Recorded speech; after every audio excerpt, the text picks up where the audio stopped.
파레토의 법칙이라는 것이 있습니다. 국민의 되게 유명한 거 얘들아 이거 알죠? 대환아 20%가 수업을 안 들은 것 같아요. 안 한 것 같아요. 네. 근데 해야 된대요. 안 들어갈 수도 있어요. 근데 저 봤던 기억이 있는데. 그럼 그냥 하자. 한번 해보자. 그래서 그 나라 부의 80%를 차지한다는 경향을 말합니다. 이게 파레토의 법칙이야. 부의 양극화.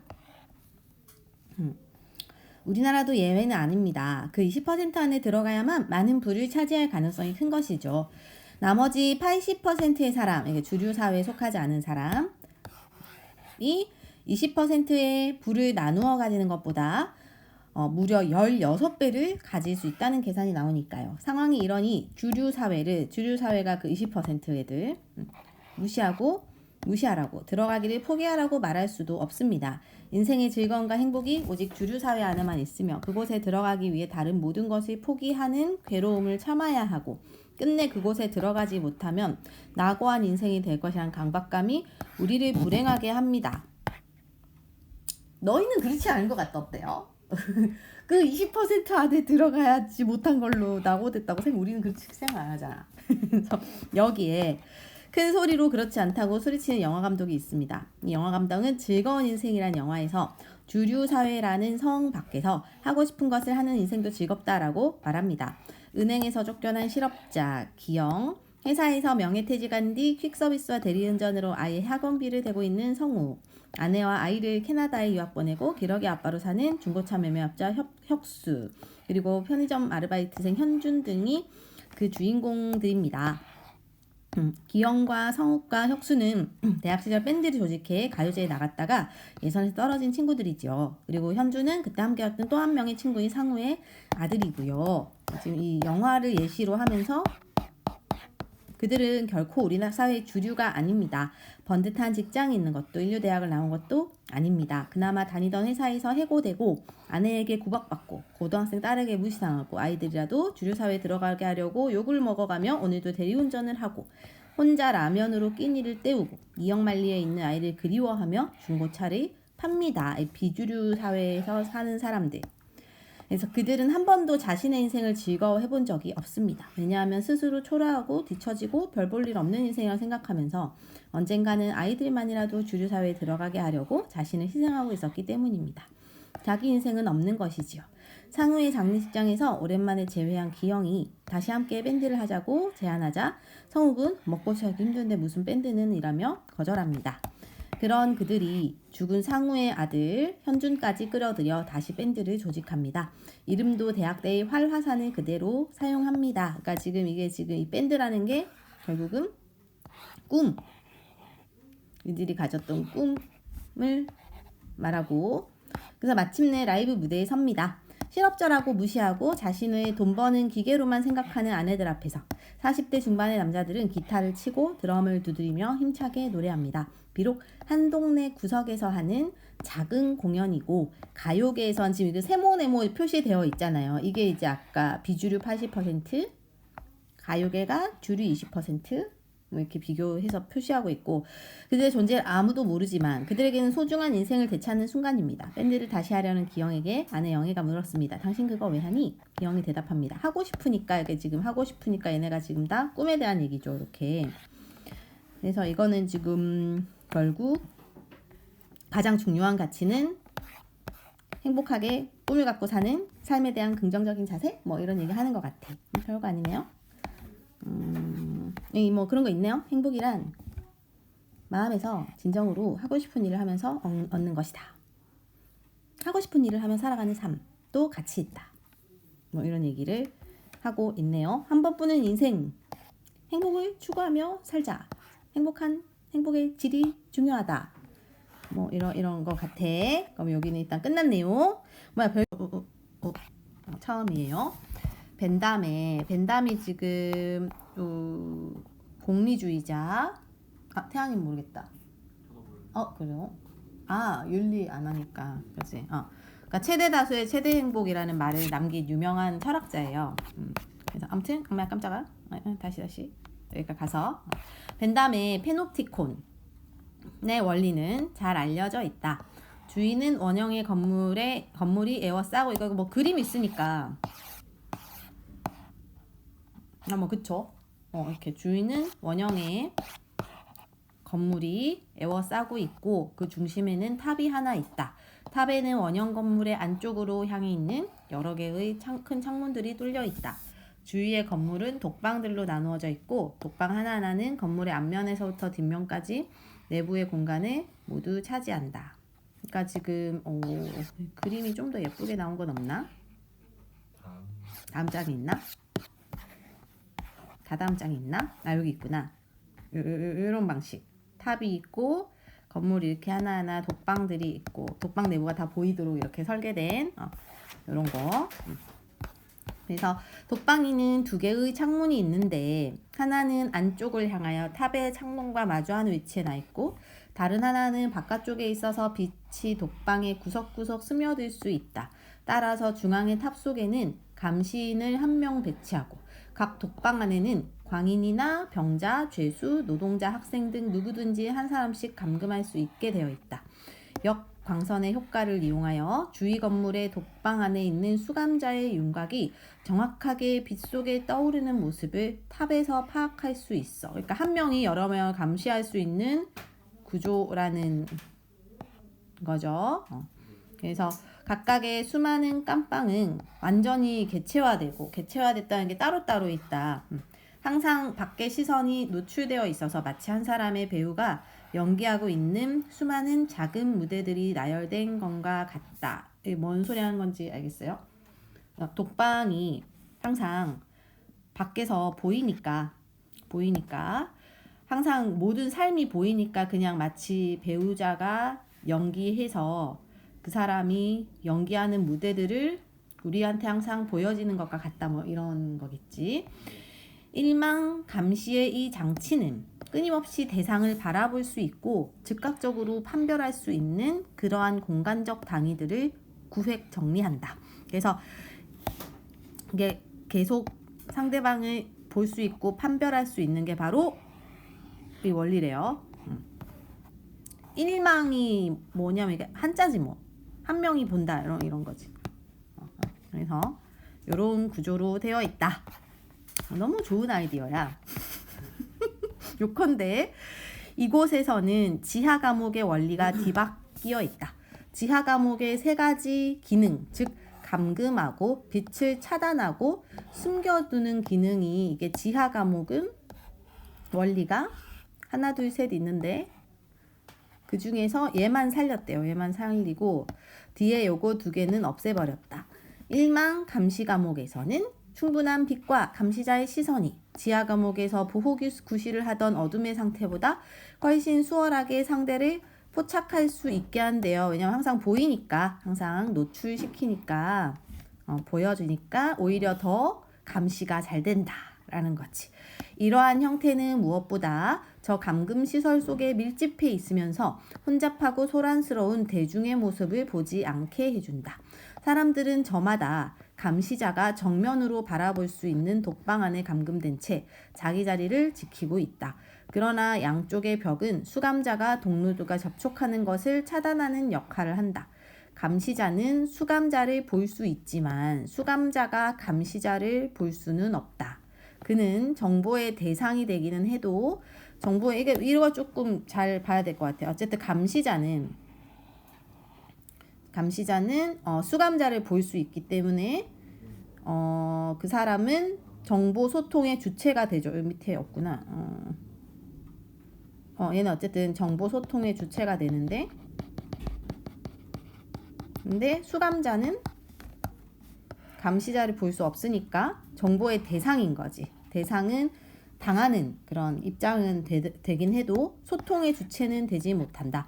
중앙 탑과 마주하도록 방을 배치함으로써 일종의 축을 형성하는 가시성이 강요된데 이게 보면 중앙의 탑과 마주하도록 방이 배치되니까 감시자한테는 이게 다 보이는 이게 보인다라는 거지. 이게 시야가 가능하다. 그러니까 보이는 게 가능하다 이런 뜻이에요. 그래서 눈으로 볼 수 있는 게 강요되는 한편 원형 건물의 분할된 부분들과 완전히 분리된 독방들은 서로는 못 봐, 그치? 그래서 이 수감자들끼리는 분리되어 있기 때문에 비가시성, 볼 수가 없다.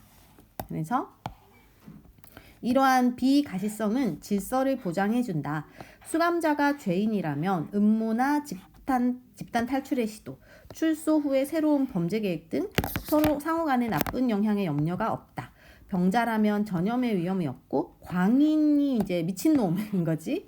광인이라면 상호 폭력을 행사할 위험도 없다. 어린이라면 남이 한 숙제를 베끼거나 시끄럽게 굴고 수다를 떨어 주위를 산만하게 하는 짓을 방지할 수 있다. 노동자라면 구타, 절도, 공모의 위험을 막아주고 작업의 지연이나 불완전한 마감 작업, 우발적 사고가 발생할 부주의한 일도 일어나지 않을 수 있다. 이렇게 다양한 모든 것들을 차단할 수 있다는 거죠. 그래서 밀집한 군중들, 다양한 교환이 이루어지는 장소, 집단적 효과로서 혼합되는 개인들, 이러한 이 모든 게 지금 여기 위에서 이렇게 쭉 다 설명하는 게 이런 게 봐봐. 이런 것들. 이런 게 모두 다 이러한 군중 형태라는 거야. 그러니까 서로 뭔가 집단이 되면서 생기는 여러 가지 문제들이 소멸, 없어지고 대신 분리된 개인의 집합이 들어선다. 그래서 간수는 그 교도관 같은 그런 애들.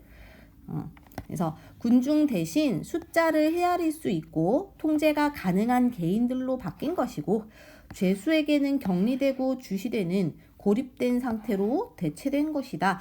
해서 이렇게 다 칸칸이 나눈 것은 비가시성이라 하는데 보이지 않는 것. 개인을 고립시킴으로써 질서를 확보하고 통제하는 기능을 하게 된대요. 통제가 가능하다. 그래서 얘네가 이제 독방이겠지, 얘네들이. 여기 이제 그 간수가 있겠죠. 그러니까 다 나눠져 있고 서로는 못 보고 얘네는 이렇게 다 볼 수 있는 이런 거다. 그래서 여기 보면 정리가 잘 되어 있어요. 가시성과 비가시성을 가지고 있대요. 이 페놉티콘이. 가시성은 이제 중앙의 탑과 마주본 방 배치로 언제나 볼 수 있게끔 얘가.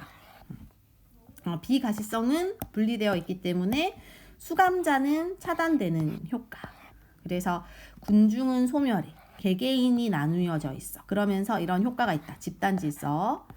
그리고 감시단은 쉽게 통제해. 수감자는 고립되고 격리돼. 이런 효과를 보여준다. 그러니까 가시성, 비가시성 이런 말은 어렵지 않죠? 이해되죠? 보인다 이런 거지. 그래서 옆으로 가서 1호부터 맞죠? 1호부터 일망 감시 감옥의 효과가 나타난다. 감금된 자는 권력의 자동적인 기능을 보장해주는 가시성의 지속적이고 의식적 상태로 이끌려 들어간다. 그러니까 감금된 자라는 거는 이제 갇힌 자죠. 갇힌 자는 권력의 자동적 기능을 보장해주는 이게 뭐냐면 내가 이제 보이니까 가시성이라는 게 이제 내 행동이 모두 다 보이니까 자동으로 권력이 나를 이렇게 감싸 누르는 것 같은 효과를 준다는 거지. 내 행동이 모두 보이니까. 그러니까 그게 의식적인 상태고 지속적인 상태라는 거야. 그러니까 이게 계속 보이니까 계속 지속적으로 그리고 의식을 하면서 생활할 수밖에 없다. 그래서 수감자 스스로 시선이 내면화되어 있다는 거지. 내가 뭘 해도 나 보일 거야. 이렇게 생각한다.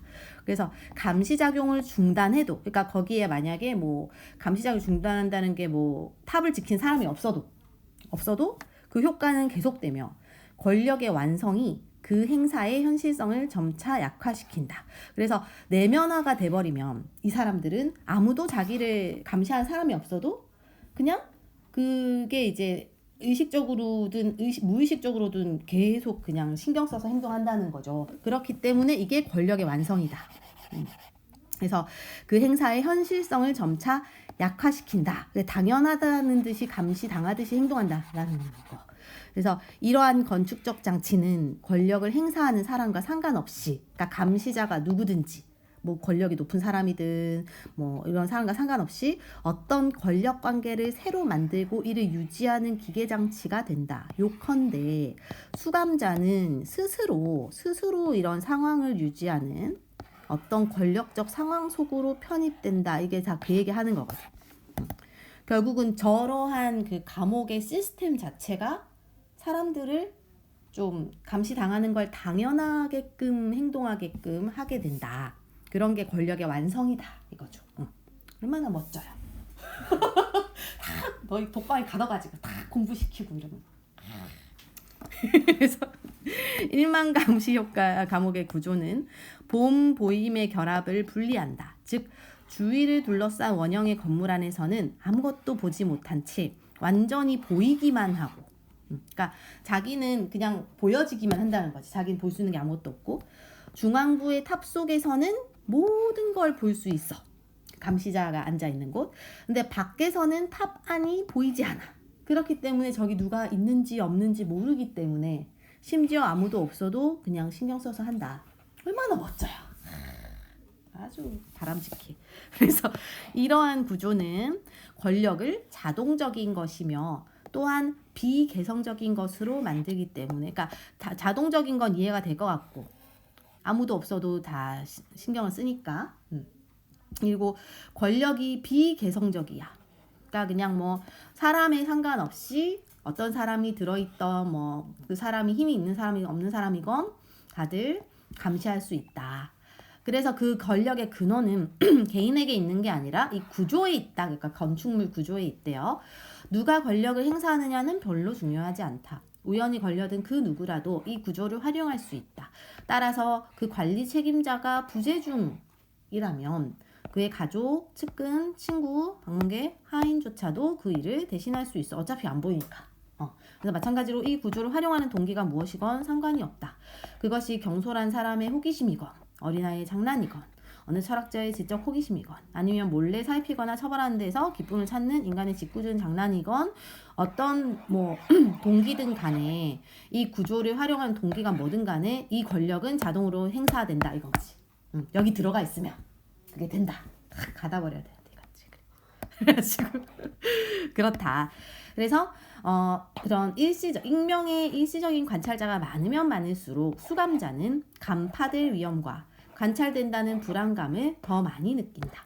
일명감시 감옥은 아주 다양한 욕망에서 권력의 동질적 효과를 만들어낸다. 그러니까 일망감시라는 게 이제 한 명이 보는 그런 감시 감옥은 아주 다양한 욕망이라는 거, 욕구가 뭐든지 간에 동기가 뭐든지 간에 권력은 항상 똑같이 나온다. 즉 감시를 실시하는 동기와 상관이 없어요. 그게 호기심이건 궁금해서건 내가 너네를 공부시키게 만들게서건 뭐든지 간에 저기 들어가면 감시가 내면화된다 라는 거지.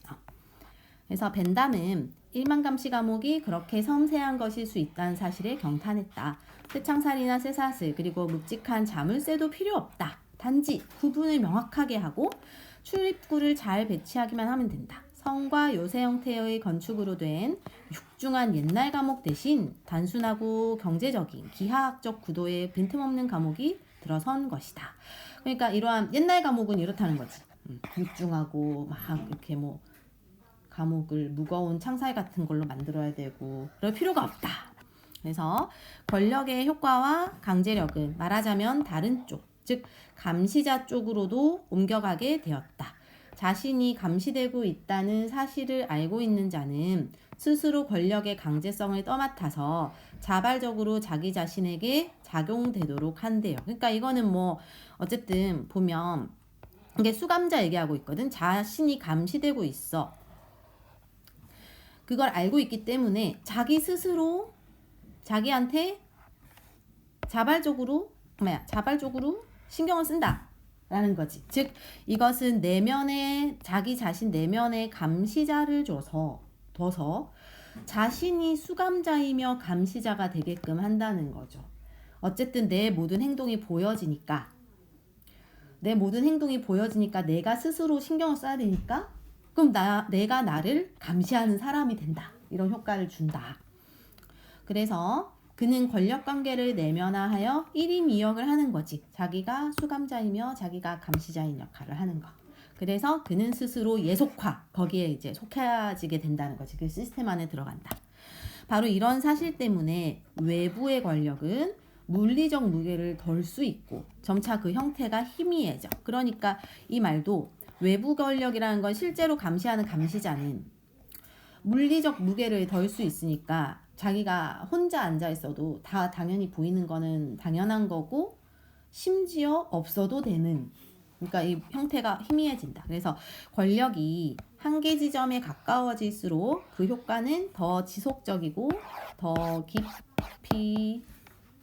깊어지고 단 한 번에 획득되고 끊임없이 갱신된다. 그래서 즉 권력은 이때 나오는 이 권력은 모든 물리적인 충돌을 피하고 늘 앞서서 승리한다. 그러니까 뭐 물리적인 충돌 당연히 필요 없고 뭐 자동으로 자기들이 내면화되니까 굳이 뭐 해 이런 거 할 필요 없고 늘 앞서서 항상 권력이 이기고 있다. 뭐 이런 말이에요. 그래서 일망감시 감옥의 기능은 일반화될 수 있는 모델이다. 이 시설은 인간의 일상생활과 권력의 관계를 규정하는 하나의 방식과 같다. 일망감시 감옥의 구조는 오늘날에도 여러 가지 변형을 만들어내고 있다. 이는 2세기 동안 그 시설에 대한 상상의 강렬함이 어느 정도였는지를 말해준다. 그러나 이 시설을 일종의 몽상적인 건물로 이해해서는 안 된다. 그것은 이상적인 형태로 압축된 어떤 권력 체제의 구조이고 어떤 저항도 받지 않고 행해지는 그 기능이야말로 단순화된 건축적이고, 이게 뭐냐면 이제 어쨌든 이 감옥은 우리가 상상하는 그런 권력 체제가 시각적으로 눈으로 보여진 건축 구조니까 이것은 어떠한 저항도 받지 않고 행해지는 그 기능이야말로 단순화된 건축적이고 시각적인 체계. 그래서 이 권력 구조를 눈으로 보이게 하는 그런 체제다. 이상적으로 압축됐다는 거는 어쨌든 이 권력 체제라는 거는 원래 눈에 보이는 게 아니잖아요. 누가 누구를 뭐 이렇게 뭐 좀 더 위에서 하게끔 하고 이러한 것들은 눈에 보이지 않거든. 그래서 그거를 추상적이라고 해요. 눈에 안 보이는 거. 눈에 안 보이는 것이 눈에 보이는 것처럼 이렇게 만들어진 체계라는 거지, 이게. 그래서 이게 이 말이 그 말인 거. 이상적인 형태로 압축되어 있어. 이상적인 형태는 왜 이상적이냐면 굳이 물리적으로 노력하지 않아도 자연스럽게 권력이 행사되니까, 내면화돼가지고. 그래서 그것을 보편적으로 활용할 수 있고 또한 그렇게 해야 하는 정치 기술의 형태이다. 그래서 즉 여기 정리를 해보면 일망 감시 감옥의 원리가 적용되는 과정은 이러하대요. 권력이 자동화되어 있고 비개성화되어 있다는 거지. 자동화는 이제 권력이 어쨌든 스스로 사람들이 알아서 그냥 지키니까 자동하고, 비개성화라는 건 그 감시자가 누구든지 간에 어떤 뭐 사람이든지 간에 다 할 수 있는 보편적이다 라고 생각하면 되고, 그러면서 사람들의 권력 관계가 내면화돼서 스스로를 감시하는 그 단계가 돼가지고, 그렇게 돼서 감시 대상의 수요가 증가되고 감시 주체의 수요는 감소된다. 그러니까 감시 주체가 수요가 감소된다는 건 감시 주체가 없어도 된다. 그러니까 왜냐하면 감시 대상이 스스로를 이렇게 하니까. 그래서 권력이 효율적으로 이루어진다. 탑 속에 아무도 없어도 된다. 그러면서 정해진 공간에서 일정한 수의 인간을 감시하는 모든 시설에서 적용될 수 있다. 이게 핵심인 거죠. 내가 이게 좋다고 하는 거. 학원에도 적용될 수 있다. 모든 곳에서 가능하다 라는 거지. 그래서 되어 있고, 그래서 이것은 마지막, 이것은 정해진 공간에서 일정한 수의 인간을 감시해야 되는 모든 시설에 적용할 수 있다. 요즘은 뭐 CCTV라는 거죠. 그래서 요즘은 그 무인 그런 많이 생기잖아요. 무인 가게가. 그 다 CCTV가 아주 선명하게 잘 돌아가면 필요가 사실은 없대. 그래서 이 구조가 적용되는 모든 것은 여러 가지 방식으로 권력을 안전하게 행사할 수 있다. 왜냐하면 우선 그 구조는 권력 행사 대상의 수효를 증가시키면서 권력을 행사하는 측의 수효는 줄일 수 있기 때문이다. 이러한 특징 때문에 완력을 쓴다는 거는 막 힘을 막 쓰지 않아도 자발적으로 소리 없이 잘 운용이 되면서 그 효과가 서로 연쇄적으로 나타나는 하나의 체제를 구성할 수 있다.